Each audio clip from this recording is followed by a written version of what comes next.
Hey everyone, ready for another deep dive with me today? Always. Awesome. So we're going to be looking at A Boy and the Butterfly. Okay. It's a two-part video Yeah. from that YouTube channel, Storytime with Cookie. Oh, cool. Before you think this is just some sweet little bedtime story, trust Yeah. me, Yeah. this one's got some, surprising depth. Interesting. It's about nature Okay. and family dynamics, I see. and maybe even a little magic. I like where this is going. These simple stories shared online, they can Well, really resonate with people. And this story time with Cookie, it's like tapping into that universal thing, yeah. that love for stories. And this one in particular, well, it seems simple on the surface. Yeah. It's got layers. Okay, let's peel back those layers. Let's do it. So we meet Johnny. He's 6 years old. Okay. And he is absolutely fascinated by all the cool stuff at his grandma's house. Like what? Okay, so first she's got this pond, and it's like teeming with snapping turtles. Wow. And Johnny, he's pretty brave. Yeah. He feeds them hot dogs. He does. Yeah, on a fishing hook. And then there's sunfish, too. All sparkly, like, little suns. That's cute. I know. And then on top of that, she's got this amazing butterfly collection, Oh, wow. perfectly preserved. So it's like a little slice of nature right there. Yes. Perfect for getting a kid curious. I mean, that Uh-huh. kind of early exposure to nature, the outdoors, Yeah. it's so important for a kid. It's not just, keeping them entertained. It's about building this sense of wonder, Totally. teaching them to observe Yeah. and appreciate the environment.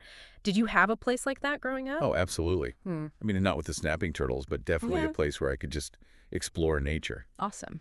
But anyway, back to Johnny. So it's not all just idyllic nature scenes for him. Oh. Yeah, he's got this Uncle Skip. Okay. And apparently Uncle Skip was like the perfect kid, a prodigy.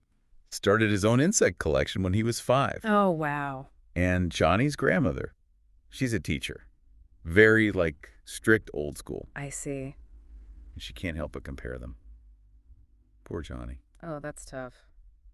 Yeah, those comparisons, especially in families, like with siblings or cousins, they can really affect a kid's self-esteem. For sure. And then you throw in the whole grandparent-grandchild dynamic, how parenting styles change over generations. Oh, yeah. It creates this whole mix of expectations and love. It's complicated. It is. And it gets even more interesting. So Johnny's grandma, she gives him this butterfly net, Okay. clearly hoping, he'll be like Uncle Skip. The little entomologist. Exactly. Yeah.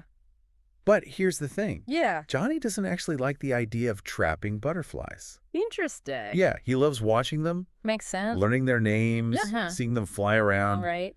But he wants to make his grandma happy.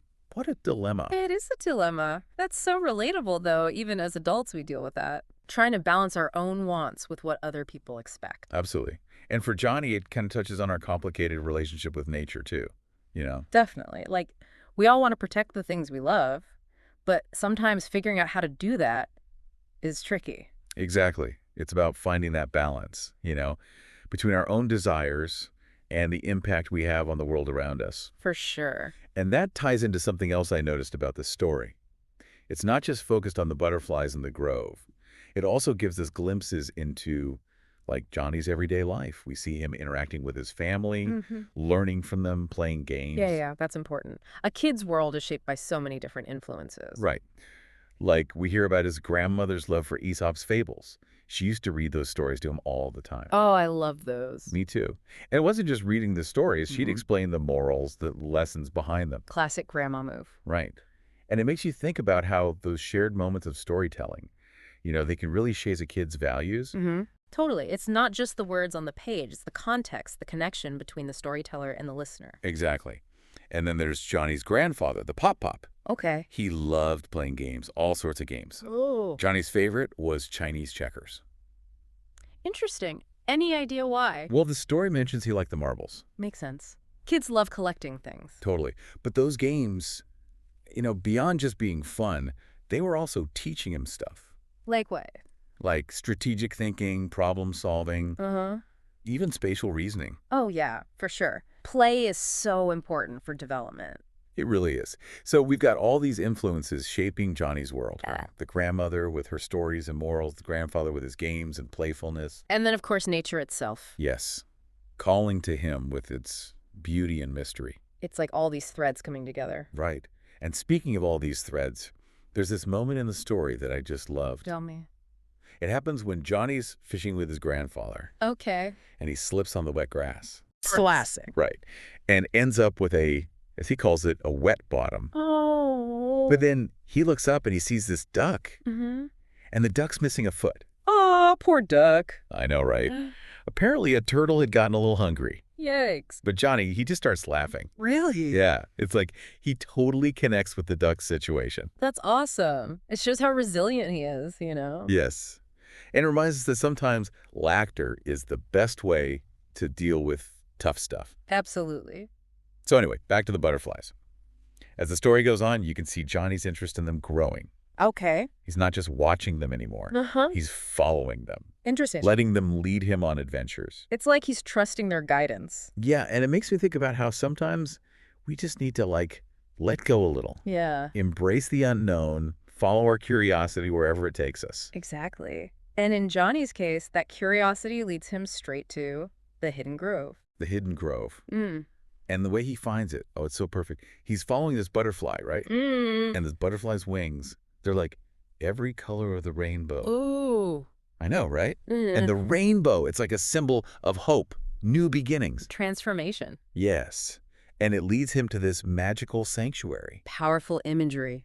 Right. It's like stepping into a world where anything is possible. And as he spends more time there, Uh-huh. his connection to the grove grows stronger. Absolutely. He starts noticing all these details, the colors, the sounds. It's like the grove's revealing its secrets to him. And then there are those magical elements. Yeah, like the pond.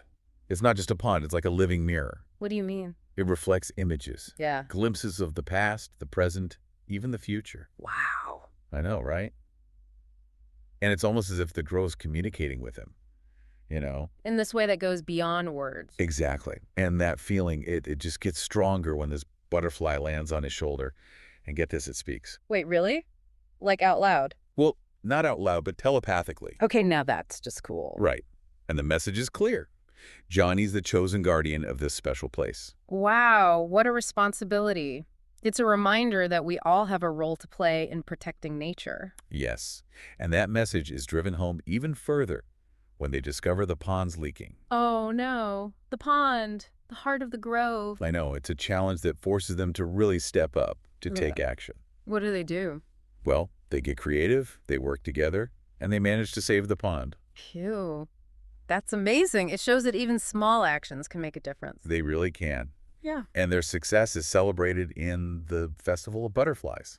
Oh, I love that. Right? It's this beautiful gathering that brings together their friends, family, the whole community. It's like the grove's magic is spreading. It is. But like all good stories, A Boy and the Butterfly reminds us that time keeps moving. Johnny and Glenda, they get older. Makes sense. They have more responsibilities. They realize they can't be at the Grove all the time. Which is a tough realization, but it leads to this beautiful concept of legacy. Yes. The idea that we can pass on the things we love to others. Keep that magic alive. Exactly. And that's what Johnny and Glenda do. They create the Guardians of the Grove Club. Oh, I love that. Right, inviting their friends to join them in protecting the grove, Sharing the responsibility. passing on the torch. Huh.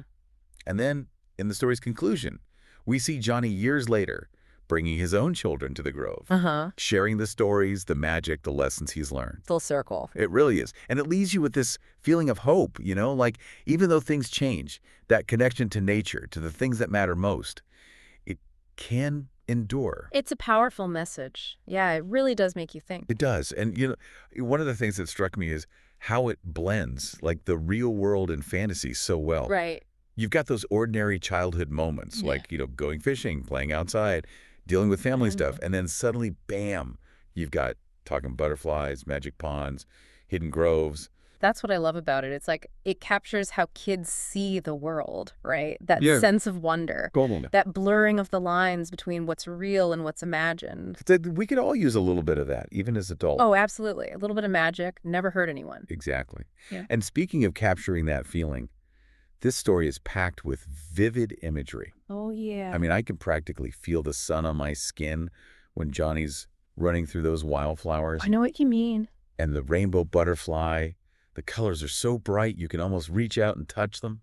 That's good storytelling for you. It really is. It transports you. You're right there with the characters. For sure. But at its core, it's a story about so much more than just a boy and a butterfly.